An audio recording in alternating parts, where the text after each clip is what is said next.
Bonjour, c'est encore Rose et Junior sur Rose TV Network. Ce matin, nous sommes ici pour vous parler des démarches administratives des étudiants étrangers en France.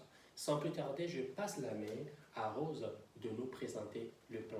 Merci. Merci Junior et c'est encore un grand plaisir d'être là ce matin pour vous partager ces informations sur Rose TV Network, la chaîne de référence, la chaîne du futur. Alors, dans cette vidéo, nous allons partager les éléments suivants. La validation du visa, une fois sur le territoire français, et les types de titres de séjour qu'on peut avoir.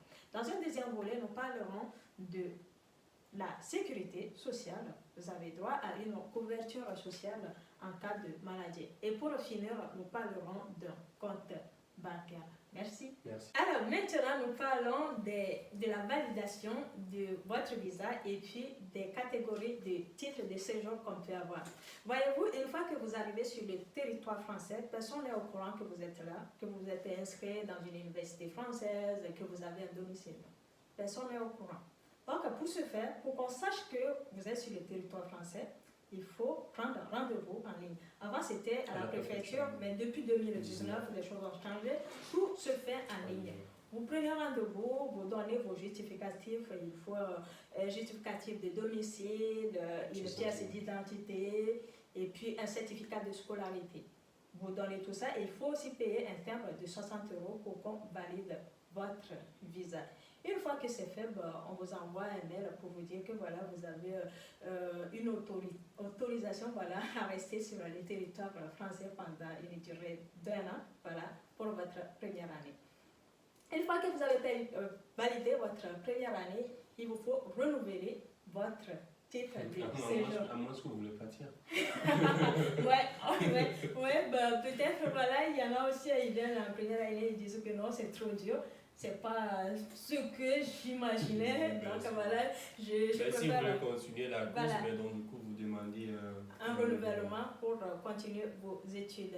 Supposons que vous êtes venu en première année de licence, on peut vous donner encore une année pour la deuxième année et puis après la troisième année. Ou soit on vous donne en même temps 2 ans pour valider votre licence. Moi, dans mon cas, quand j'ai validé la licence, on m'a donné 2 ans pour le master.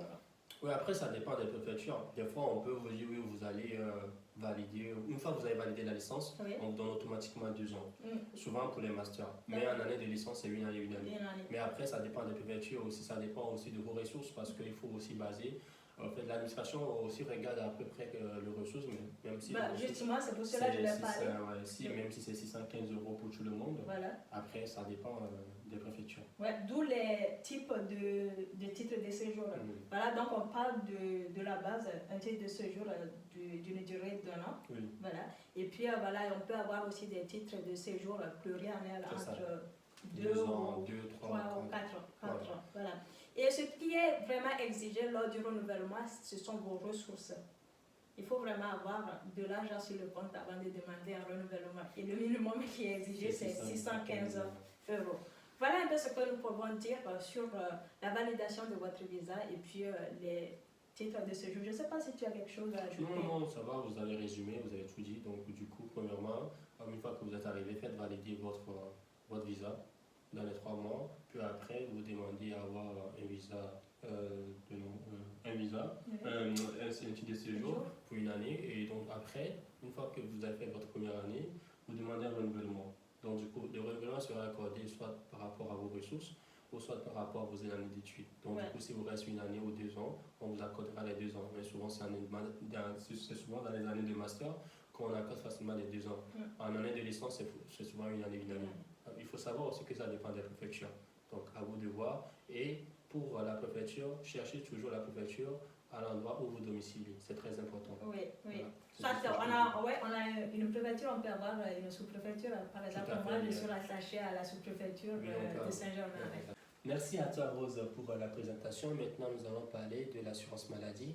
Nous allons parler de la sécurité sociale. En France, il est obligatoire que tous les étudiants soient couverts par une assurance santé pour notamment effectuer les stages, le travail, job étudiant par exemple, et aussi Dans d'autres démarches administratives, souvent il est demandé que si vous êtes rattaché à une caisse primaire d'assurance maladie. Donc c'est très important. Maintenant, comment le faire ou bien où aller le faire? Oui. Vous avez le site amélie.fr où vous allez trouver les pièces à fournir ou bien les démarches à suivre ou bien vous allez directement à votre CEPAM qui est rattaché à votre ville de résidence. Et ou directement le faire sur Internet. Donc, du coup, les pièces à fournir, vous avez votre pièce d'identité, votre attestation de scolarité, votre RIB, nous allons parler tout à l'heure, ouvrir un compte. Ouais, le relevé d'identité bancaire. Puis après, on peut vous demander d'autres pièces, peut-être que nous ignorons, mais c'est très important de l'avoir. C'est la deuxième étape qu'il faut suivre une fois que vous êtes ici, parce que c'est très obligatoire, tellement obligatoire que si vous ne l'avez pas, vous ne pouvez rien faire. Merci. Maintenant, nous allons parler de l'ouverture d'un compte bancaire en France. Pourquoi je vais demander à Rose de nous expliquer le pourquoi on a besoin d'ouvrir forcément un compte bancaire en France en étant étudiant. Merci à toi, Rose, de nous donner encore plus de détails et plus d'informations là-dessus. Alors, déjà, pour vos inscriptions, une fois que vous arrivez, vous devez confirmer votre inscription à l'université. Et ça, on vous demande les frais. Les frais de scolarité et même pour payer la CEVEC. Il faut aussi payer des frais. Et parfois, on vous demande de payer via une carte bancaire. Si vous n'avez pas de compte bancaire, là, ça va devenir très compliqué. Et comment ouvrir un compte bancaire? Souvent, c'est dans votre ville de résidence. Vous appelez une banque proche de chez vous. Vous prenez un rendez-vous avec un conseiller et une fois sur place, on vous dit ce qu'il faut fournir comme pièces. Et c'est toujours les mêmes pièces. Oui, c'est toujours les mêmes pièces parce que c'est votre première année, donc du coup, on va vous demander beaucoup de choses. D'accord. Et rassurez-vous que tout le monde a un droit d'ouvrir un compte en France. Tout le monde a un droit. Personne ne peut, aucune banque ne peut vous refuser d'ouvrir un compte. Alors, vous avez ce qu'on appelle le droit au compte. Si vous avez des difficultés à ouvrir un compte bancaire, il y a l'administration qui va s'en occuper de vous donner ou bien de vous affilier directement à un compte bancaire ou une banque sur la Banque France que vous pouvez avoir directement un compte. Souvent, cette facilité se retrouve souvent sur la banque postale. Donc, vous allez voir que beaucoup d'étudiants sont plus affiliés avec la banque postale. Quand vous avez des difficultés à ouvrir un compte bancaire, bon, suite à vos pièces, suite à vos choses que moi, j'ignore catégoriquement. Mais rassurez-vous que vous avez droit à un compte bancaire en France. Revenons sur les pièces à fournir, donc je disais tout à l'heure, il faut une pièce d'identité, un justificatif de domicile, et puis un certificat de scolarité, comme ça vous êtes étudiant, parce qu'à la banque, il y a un compte étudiant. Tout à fait. Et aussi que vous pouvez bénéficier des tarifs étudiants. Surtout au niveau des frais bancaires, c'est réduit par rapport à quelqu'un qui travaille déjà. Voilà. Donc, prenez rendez-vous avec un conseiller, une fois sur place, et ça ne dure pas. En moins d'une semaine, vous avez votre compte bancaire, votre RIB, votre IBAN et toutes les informations qu'il faut. Voilà ce que je peux dire au niveau du compte bancaire. Je ne sais pas si tu as des choses à ajouter. Oui, aussi pour le compte bancaire, pourquoi aussi avoir? Parce que des fois, vous allez effectuer certaines transactions et que vous avez besoin d'un compte bancaire. Et on vous demande, il faut forcément un compte bancaire parce que quand vous allez partir des fois au magasin pour faire certaines choses, certains les achats, vous avez besoin d'utiliser un compte bancaire. Donc, du coup, vous n'allez pas traîner sur vous avec les espèces liquides sur vous. Non, vous allez traîner toujours soit avec votre carte bancaire ou avec votre compte sur votre téléphone. Bon, avec cette nouvelle forme digitale. Donc, du coup, c'est très important d'avoir un compte. Aussi pour vos remboursements. Par exemple, pour les allocations ou bien les APL, pour le logement, vous avez besoin d'un compte où on fait un remboursement, où on va vous essayer de vous envoyer certains frais. Et aussi pour l'assurance maladie, quand vous partez voir vos médecins traitants, vous allez payer une partie, ou soit vous allez payer la totalité, et pour le remboursement, vous avez besoin d'un compte bancaire. L'assurance va vous verser. Donc, du coup, c'est très important. Et aussi, même si vous travaillez, vous avez besoin d'un compte bancaire où on devait faire un virement. Parce qu'on ne va pas vous appeler pour vous remettre de l'espèce. Ça, on va dire, c'est fini un peu. Donc, après, mais c'est comme ça. Donc, du coup, c'est très important. Pour résumer, parce qu'on tend vers la fin, vous avez besoin de 3 grandes choses. Une fois que vous êtes arrivé, validez votre visa.